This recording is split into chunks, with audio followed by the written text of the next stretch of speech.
जलने की वजह से, तो हम कहते हैं कि तुम अम्मा आयशा के जिक्र से जलते रहो, हम अम्मा आयशा का जिक्र सुना सुनाकर तुम्हारे सीने जलाते रहेंगे, हम उनका जिक्र सुनाते रहेंगे।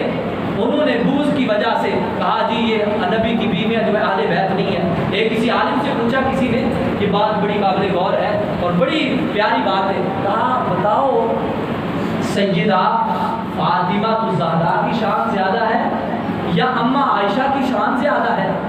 उन्होंने जवाब दिया, उन्होंने कहा भाई सुनो, अम्मा आयशा ये बेटी हैं हज़रत अबू बकर सिद्दीक की और सैयदा फातिमा ये बेटी हैं रसूलुल्लाह की।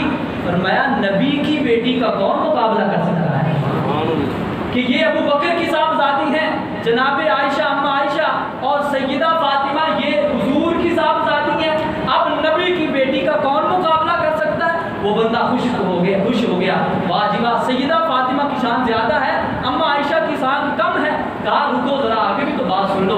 फरमाया सुनो, सैयदा फातिमा बीवी हैं जनाब अलीउल मुर्तज़ा की, सैयदा फातिमा बीवी हैं अलीउल मुर्तज़ा शेर खुदा की, और अम्मा